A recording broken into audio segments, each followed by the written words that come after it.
Bonjour à tous et toutes, c'est Nessendil pour Dino World. Voici le chapitre 34, je l'ai nommé Tentation. Le corps contre le sien était chaud, ferme et doux à la fois. Elle se sentait bien, heureuse, comme si sa place avait toujours été là. Un large sourire égayait son visage. Ses cheveux lâchés, en bataille sur l'oreiller, dansaient autour de sa tête. Elle s'occuperait de remettre sa tignasse rousse en ordre plus tard. Pas maintenant. Pour le moment, à cet instant, Anastasia avait juste envie de profiter du présent et d'oublier tout le reste. L'île, les humains y habitant, l'avenir. Enfin, les habitants. Pas celui-ci. Pas celui qui était contre elle et lui embrassait le cou. Doucement, tendrement, la faisant frissonner de haut en bas, de la racine de ses cheveux à la pointe de ses pieds. Ils étaient seuls au monde, là, dans son lit, dans sa petite chambre. Lumière avait râlé et dormait maintenant dans un coin de la pièce sur une tunique, en boule, ronflant sans plus s'occuper d'eux. Et eux ne s'occupaient certainement pas de lui. Anastasia ne put s'empêcher de gémir, profitant des mains qui passaient sur son corps et de la bouche qui savourait son cou. Elle était tout à lui, entièrement à lui.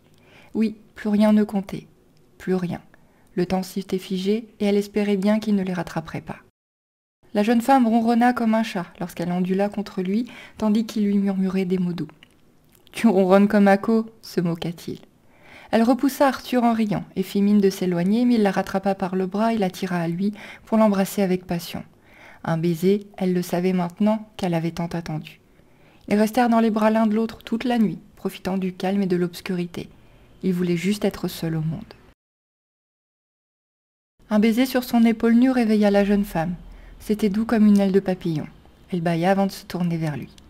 Se fixant, elle cligna des paupières étonnées. Tyler. Forcément. Ils avaient passé la nuit ensemble et s'étaient encore rapprochés. Leur corps nu dans son lit le prouvait bien et elle n'avait pas oublié ce moment doux et tendre. Elle l'avait apprécié. Mais moins que son rêve. Bordel, mais non!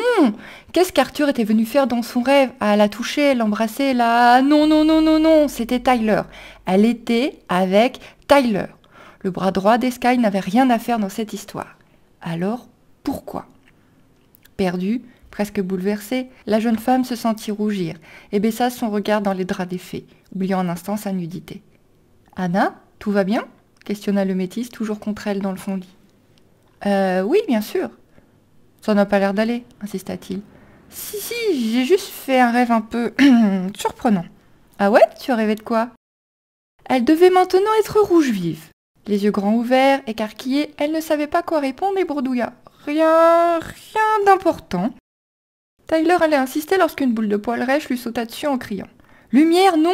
râla-t-il avant de se lever en ronchonnant et d'essayer de faire fuir l'animal à l'aide d'un oreiller. Moqueuse, Anastasia se concentra sur cet instant. Tyler, nu comme un verre, avec son corps parfait, debout dans sa chambre à se battre avec un lumière jaloux. Elle devait s'accrocher à ça, elle ne pensait à personne d'autre. Après tout, que pouvait-elle espérer de plus? Elle avait un don fabuleux, une place importante dans une tribu exceptionnelle, des animaux magnifiques et un petit ami qui l'était encore plus. Oui, que pouvait-elle espérer de plus? Ils finirent par s'habiller et aller prendre leur petit déjeuner avec Mira et Hugo. Lumière vola une tranche de pain à Tyler, qui râla encore, tandis que Nanny observait son petit monde avec un large sourire. Le métis était censé retourner vivre chez Lou et Raël.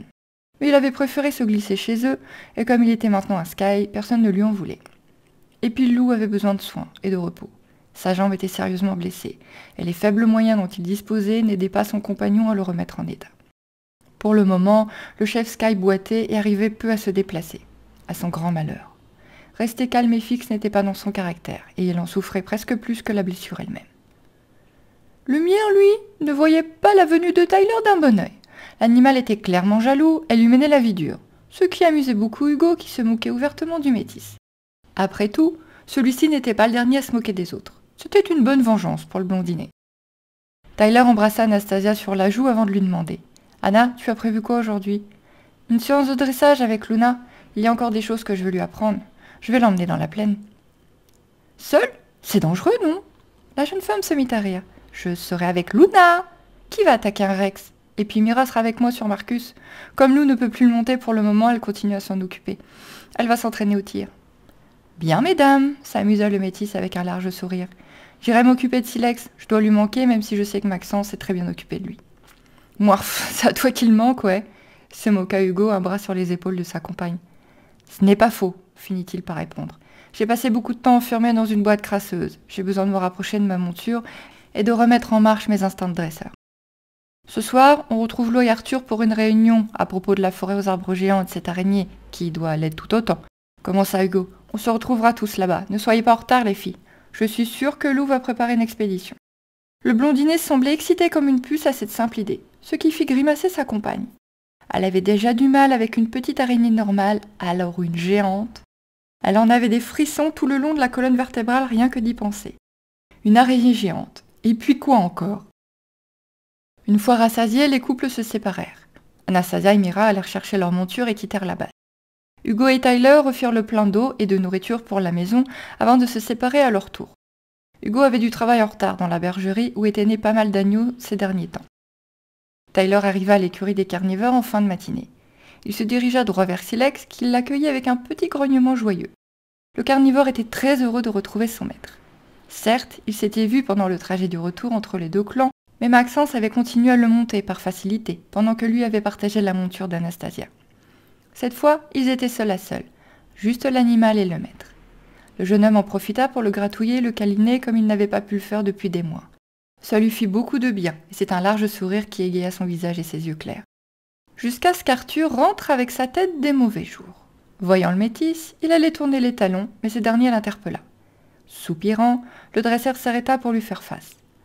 Les deux hommes ne s'appréciaient pas, et le savaient très bien tous les deux. Il était pourtant temps de percer l'abcès. Après tout, ils faisaient partie du même clan maintenant. « Tu n'as rien à dire, » affirma Arthur d'une voix dure. « Si, je fais partie de ton clan maintenant, et je suis sûr que tu aurais préféré que je ne revienne pas. »« T'inquiète pas, » affirma le métis en levant les mains en signe de paix. « Je penserai la même chose à ta place. » Pour réponse, Arthur croisa ses bras sur sa poitrine et continua à le fixer.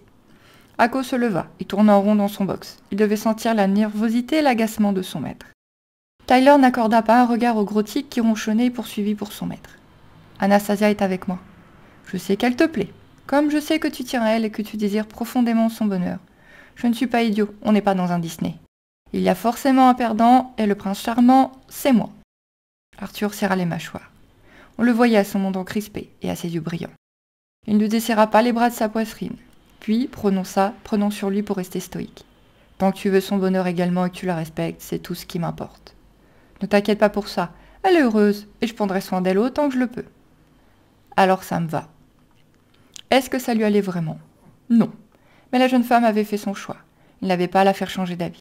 Il avait eu sa chance. Il avait vécu des semaines et des semaines avec elle avant l'arrivée de Tyler. Et il n'avait fait alors que lui parler durement et la rabrouer. Forcément, elle ne s'était pas rapprochée de lui, et il l'avait bêtement perdue avant même de comprendre qu'il tenait à elle. C'était un idiot, et il le savait, même si c'était du coup trop tard pour eux. Oui, si elle était heureuse avec ce type et sa gueule de mannequin, alors ça lui convenait. Parce que de toute façon, il ne pouvait pas faire mieux et aller contre la volonté de la jeune femme.